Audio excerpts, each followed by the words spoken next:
Show me one country that USAID was in and education improved. Show me what country where USAID was in and healthcare improved. The social services they're bringing, it's peanuts. The American taxpayer needs to know the billions of dollars that are being given to USAID, a fraction is making it to the people. Let's look at what HIV/AIDS was used to do. We know of a program that was run out of South Africa where they actually were injecting people with the virus. The reason some of the AIDS virus spread as rapidly as it did in Southern Africa, there were some very dirty games being played on African people. They were using Africans as guinea pigs for experimental activities. Even when you look at every aspect, they're using us as guinea pigs. Yes, there is some good, a percentage of some good, but not all of it is done with good intentions. You look at agriculture, they're destroying African agriculture by introducing those GMOs. You plant your seed in one season, your soil is finished. We used to have seeds that we can use from one season to the other. The introduction of GMOs through these agencies, USAID is one of them. We are destroying Africa in a massive way.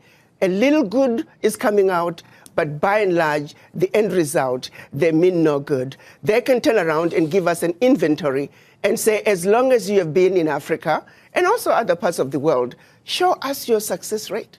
You claim you are helping governments with education and healthcare. Show us your success rate.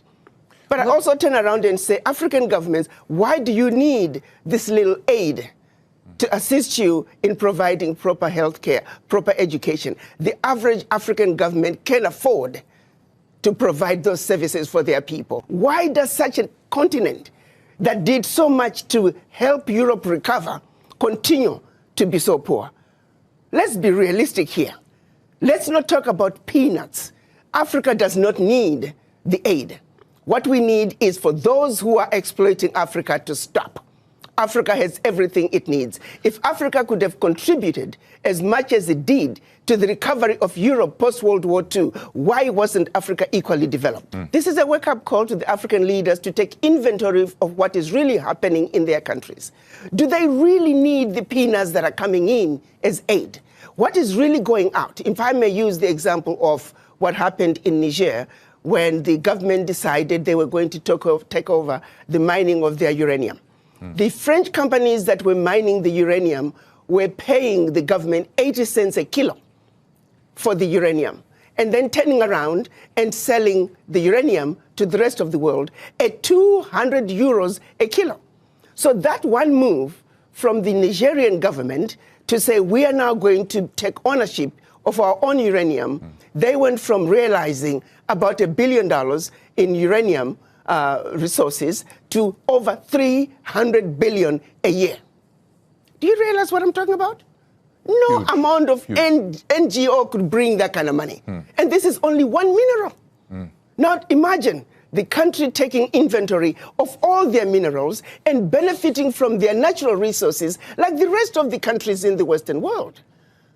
That is what African leaders need to look at. Do you see that in the horizon of African leaders right now? They're do you see them? Who do you see as the standout winners of that kind of change? And who do you think is still chasing AID contracts? Let me tell you, we need to look at what's happening in Burkina Faso, Niger, and Mali. President Traoré is standing up. He is saying the natural resources in Burkina Faso, they belong to the people of Burkina Faso. Niger is doing the same thing. Mali is doing the same thing. Every leader must look at what's happening in the Sahel nations to say, like anybody else, you must take care of your people. You have your natural resources. You have everything you need to take care of your people.